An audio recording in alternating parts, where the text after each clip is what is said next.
dans ces catégories-là. Et c'est vraiment très, très intéressant. Donc, à voir. En tout cas, Alvin Gobardan face à Alan Prochasson. Signé dans ses 75 kilos.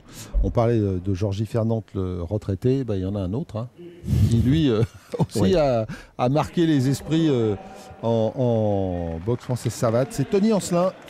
Champion du monde, vainqueur des World Combat Games lui aussi. Il a été élu meilleur combattant des derniers championnats du monde. Bon, c'est une figure. Ça fait partie des grosses figures de la savate. C'est une figure c'est un athlète qui était aussi en pôle France sur Paris et qui a fait des années d'entraînement bi-quotidien. Et ça donne des athlètes quand même relativement, je dirais même très très performants. Donc Alvin Gobardan avec les gants rouges. Quant à Alan Prochasson, il a les gants bleus. Il a surtout cette magnifique combinaison que vous voyez, noire, avec une bande blanche et une bande, on va dire, dorée. C'est une flamme, qui sort des jambes. Voilà. On va voir s'il a justement la foudre dans les jambes. Travail de contre là. On a pu remarquer déjà que sur la jambe arrière, Alvin est organisé pour venir le contrer. Alvin Gobardan de Levallois. Alors que Alan Prochasson est de Draveil, donc deux Parisiens face à face. Voilà, bien esquivé, il percute. Vous voyez, il y a toujours quand même beaucoup de mobilité, qui est vraiment la marque de fabrique de la savate, c'est cette capacité à sortir des axes pour éviter de prendre les sorties des adversaires en ligne.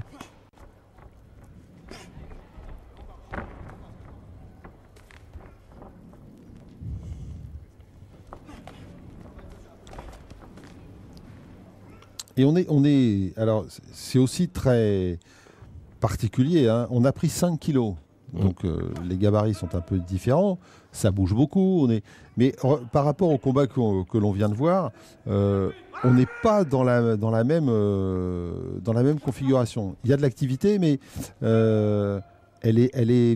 on est plus dans une partie d'échec. On voit bien que les deux, plus de maîtrise, les deux se recherchent, les deux se suivent. On essaie de trouver les ouvertures, on reprend de la distance à certains moments pour chercher l'ouverture pour voir. On teste plein de choses, visiblement, on l'a vu tout à l'heure, entre autres Alvin Gobardan, il a beaucoup testé avec les jambes, savoir s'il allait frapper en ligne basse ou en ligne médiane, ou il a cherché un peu en haut, on l'a vu quant à Alan Prochasson, on l'a vu aussi à certains moments, reprendre un peu, lui qui a pris le centre de ring sur le début du combat, se reprendre un petit peu et puis regarder, chercher. Voilà, on va s'apercevoir là au fur et à mesure. Si on regarde bien cette première reprise, il y a un bon travail de contre qui est fait par Alvin dès que son adversaire déclenche la jambe arrière. C'est-à-dire qu'il est dans l'acceptation de subir la jambe en avançant pour venir le contrer avec une droite et un crochet. Et on a vu que l'arbitre avait sanctionné à chaque fois la distance du déclenchement de jambes. Or, le problème là, c'est qu'on on se trouve confronté à un petit souci tactique. Je m'entends, le message que je veux faire passer, c'est que là, quand on déclenche jambe arrière, quand on a l'opportunité de le lire et de rentrer en contre, il est dommage que l'arbitrage vienne neutraliser le problème de distance, parce que ça va stopper l'enchaînement du contre-attaquant, si vous m'avez suivi. Oui, vous voyez, et là, ça fait 2 fois qu'il vient d'arrêter l'action, parce qu'en fait, il reproche au boxeur qui déclenche la jambe arrière de ne pas être à distance. Or, c'est pas un problème d'être à distance, c'est son adversaire qui rentre pour le contrer. C'est plus le problème de la distance qui est déclenché avec le tibia, mais c'est parce que l'autre pénètre dans la distance d'affrontement pour le contrer en point. Donc ça peut avoir une incidence sur la stratégie du match à suivre. Et on a vu l'arbitre qui a fait, alors qu'a démarré la deuxième reprise, des petites remarques. Les deux combattants travaillaient avec les points vissés et pas les... Voilà, problème de distance. Ouais, et pas avec l'intérieur des gants.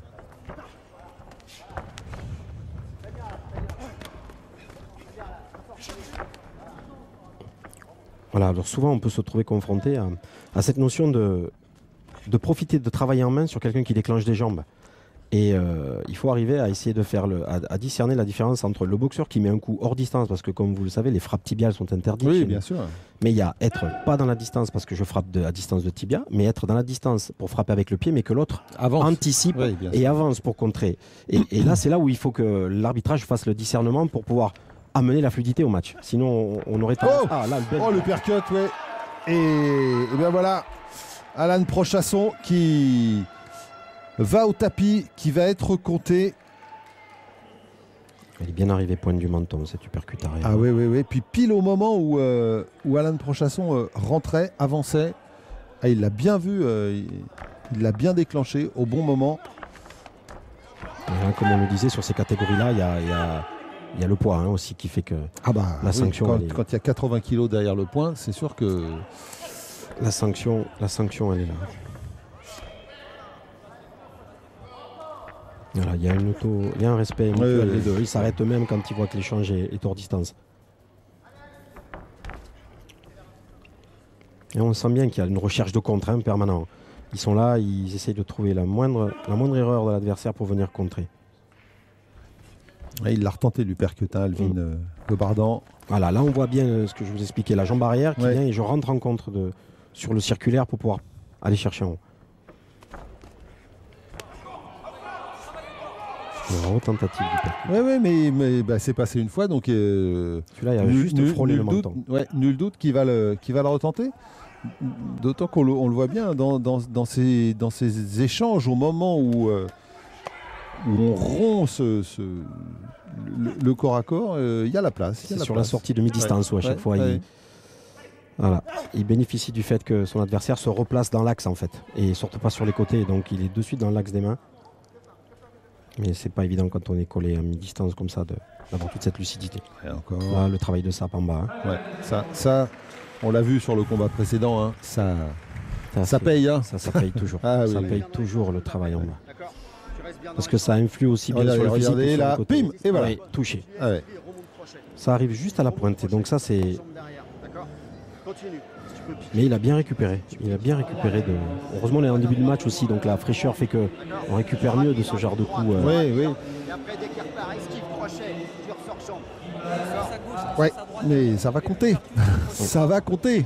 Oui, ça va compter. Bien sûr, déjà, le fait d'avoir mis un compte, déjà, à la reprise, elle est plus que capitalisée.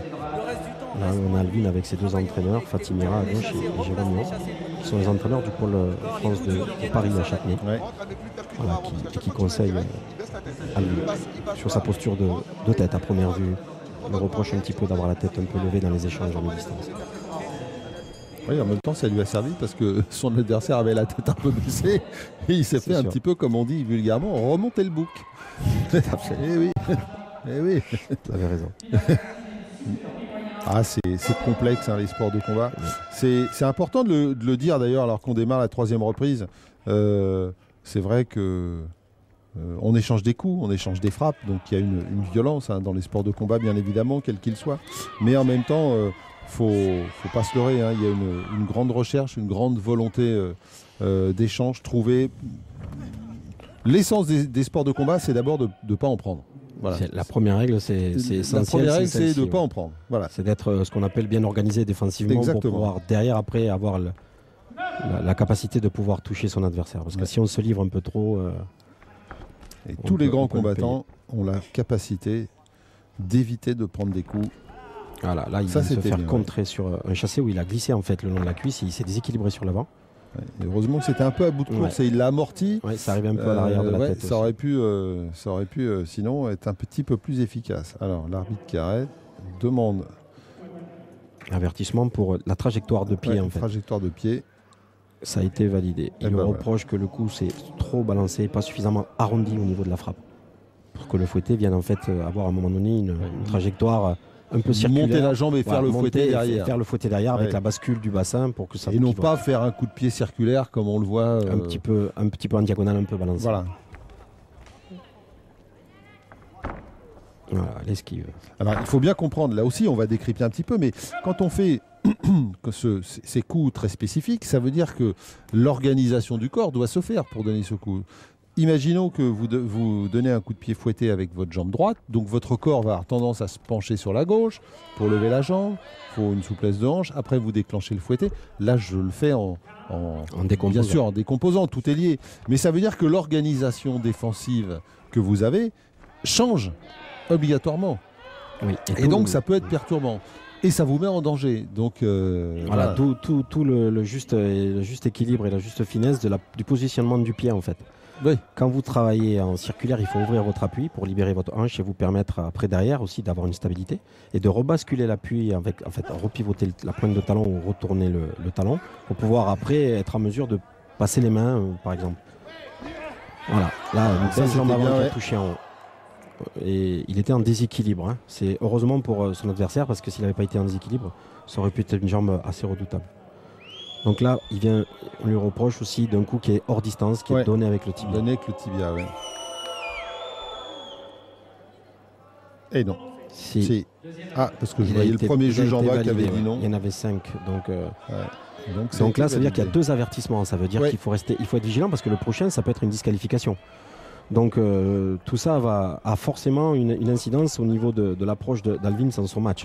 C'est-à-dire que derrière, il faut qu'il risque peut-être d'avoir des hésitations pour déclencher les jambes ou voilà, ça de suite derrière, on est un petit peu plus en... Et est-ce qu'on est dans ce que vous disiez tout à l'heure, un petit peu le manque de discernement, c'est-à-dire entre le non-respect de la distance, la frappe avec le tibia. Pas sur ce coup-là, parce que sur ce coup-là, il était en déclenchement d'attaque, c'est-à-dire qu'il a placé 2 mains pour sortir en jambe. Et là, il était un peu près. Mais par contre, sur d'autres moments dans le match, et encore là, c'est vraiment fin du tibia, début du pied, c'était entre les deux. Parce qu'on vous le rappelle, pas de coup avec le tibia, on frappe avec les pieds, la pointe, le talon. Exactement. Avec les pieds, quoi. Voilà, avec les pieds, toute la surface du pied en fait, hein, de la semelle jusqu'au niveau du coup du pied. Voilà.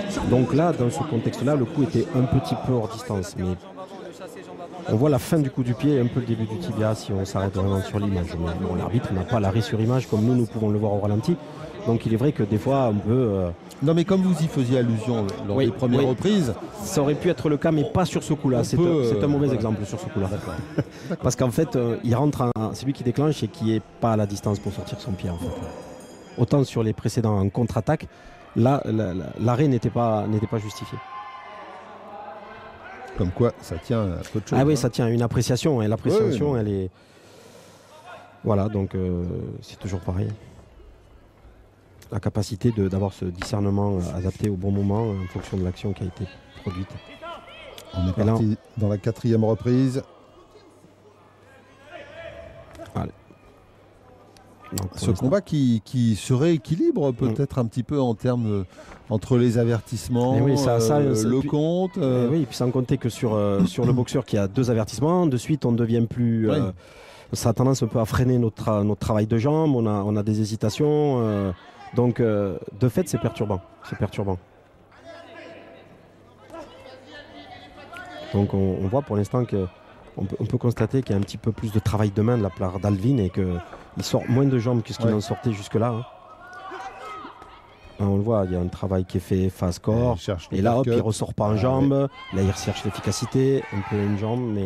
Mais c'est vrai qu'il a moins travaillé en jambes là, depuis qu'il a pris ce 2e avertissement.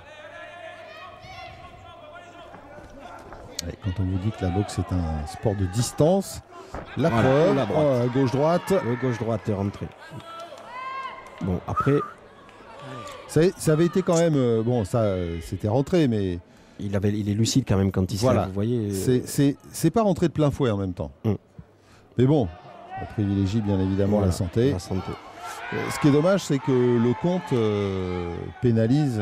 pénalise le boxeur qui le subit. Le boxeur qui le subit, à savoir Alan Prochasson. Mais en même temps, il a été touché. Donc, non, c'est Alan qui a donné le gauche-droite. C'est son adversaire qui a subi le... non, vous avez raison, pardon, excusez-moi. Non, c'est Alan qui a été... Oui, tout à fait. Excusez-moi. C'est la 2e fois qu'il est compté, Alan Prochasson. Tout à fait. Belle sortie. Celle-là, elle était belle. Il a l'air quand même secoué là, Alan Prochasson. Il a l'air d'être dans la difficulté et l'arbitre décide de le recompter. Là aussi, alors c'est important parce que l'arbitre décide de recompter Alan Prochasson aussi parce qu'il est on va dire en dette de défense. Hein. Oui, et que lui a dû évaluer le fait qu'il était... il l'emmène à 10. C'est lui qui, quelque part, est le mieux placé pour voir un petit peu la capacité de réaction au niveau du boxeur quand il a été touché. Il y a des choses dans le regard qui ne trompent pas. On va revoir, bon, là, il y a la jambe, voilà. travail au corps, la jambe arrière. Là, elle est un peu bloquée cette droite, mais elle arrive quand même. Là, c'est déjà arrivé à la pointe du menton. Là, la jambe là. Elle arrive à la pointe du menton, cette jambe. Et on a eu l'impression un petit peu que Alvin Gobardan a cherché peut-être à avoir moins d'activité dans cette 4e reprise, mais peut-être des coups plus efficaces, plus puissants. C'est une impression qu'on a eue. En tout cas, belle victoire avec cette mise hors combat finalement d'Alan Prochasson, qui n'a pas voulu aller jusqu'au bout, marquer. C'est vrai qu'il y avait eu ces 2 comptes. Et puis ce coup de pied haut. Hein, oui, on voit bien la pointe du pied qui vient toucher. C'est une zone d'impact qui est restreinte, mais elle a une forte pénétration au niveau de la mâchoire. Et c'est sûr qu'il l'a encaissé quand même, parce que ce coup a dû faire mal. Ah oui, oui.